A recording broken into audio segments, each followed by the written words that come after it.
కార్మికుల హక్కుల కోసం బీఆర్ భగవాన్ దాస్ నిరంతరం పోరాటం చేశారని ఎమ్మెల్యే నాయిని రాజేందర్ రెడ్డి అన్నారు. వరంగల్ నగర అభివృద్ధిలో ప్రధాన పాత్ర పోషించారని, ప్రభుత్వ భూములు కాపాడి పార్టీలకు అతీతంగా భగవాన్ దాస్ అభిమానులను సంపాదించుకున్నారని తెలిపారు. బీఆర్ భగవాన్ దాస్ 95వ జయంతిని పురస్కరించుకొని హనుమకొండ పట్టణంలోని అశోక చౌరస్తాలో విగ్రహానికి ఎమ్మెల్యే నాయిని రాజేందర్ రెడ్డి, ఎమ్మెల్సీ బస్వరాజ్ సారయ్య పూలమాలలు వేసి నివాళులర్పించారు.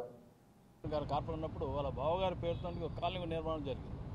ఈరోజు కీర్తిశేషులు కమ్యూనిస్ట్ నాయకుడు, ఈ ప్రాంత ప్రజల కోసం అహర్నిశలు పోరాడినటువంటి కీర్తిశేషులు కామ్రేడ్ భగవాన్ దాస్ గారి జయంతిని పురస్కరించుకొని ఈరోజు వారిని స్మరిస్తూ వారి ఆశయ సాధన కోసం మరొక్కసారి పునరంకితమవుతామని చెప్పి మరి కమ్యూనిస్ట్ నాయకులతో పాటు వారితో పనిచేసినటువంటి అనుభవం ఉన్నటువంటి ఈ ప్రాంత బిడ్డగా పునరంకితం అవుతామని కూడా సందర్భంగా తెలియజేస్తున్నాం.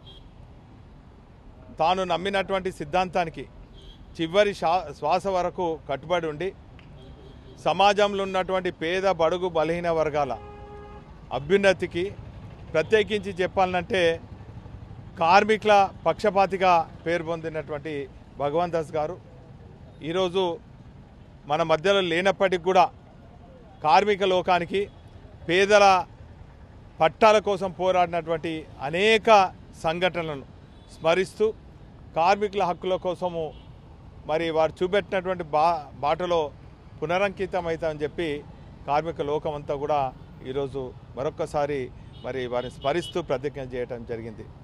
ఈ ప్రాంతంలో అనేక పేదలకు, గుడిసెవాసులకు పట్టాలు ఇప్పియడమే కాకుండా ఆటో కార్మికులకు, హోటల్ కార్మికులకు, టైలర్ కార్మికులకు వారి హక్కుల కోసం వారు చేసినటువంటి పనిని సరైన వేతనం రావాలని చెప్పి మరి అనేక పోరాటాలు చేసి ఈరోజు కోచ్ ఫ్యాక్టరీ కూడా ఇక్కడికి రావాలని చెప్పి ఆ రోజులలో పెద్ద ఎత్తున అన్ని పార్టీలను కలుపుకొని మరి కమ్యూనిస్ట్ పార్టీగా ముందున్నటువంటి వ్యక్తి మహనీయులు బీఆర్ భగవాన్ దాస్ గారని. అదేవిధంగా ఇక్కడ బుద్ధ భవన్ కూడా ఏర్పాటు చేసి అనేక మంది యువకులకు ఒక స్ఫూర్తినిస్తూ సన్మార్గంలో నడిపించే విధంగా, బుద్ధిని మార్గంలో నడిపించే విధంగా అనేక కార్యక్రమాలు చేయించినటువంటి మహనీయులు మరి భగవాన్ దాస్ గారు. మరి ఈరోజు వారిని స్మరిస్తూ మరి మన మధ్య లేకున్నప్పటికీ కూడా వారు చేసినటువంటి అనేక సామాజిక కార్యక్రమాలను స్మరించుకోవడం జరుగుతుంది. ప్రతి ఏటా మరి వారి జయంతిని పురస్కరించుకొని ఈ కార్యక్రమం నిర్వహించడం జరుగుతుంది.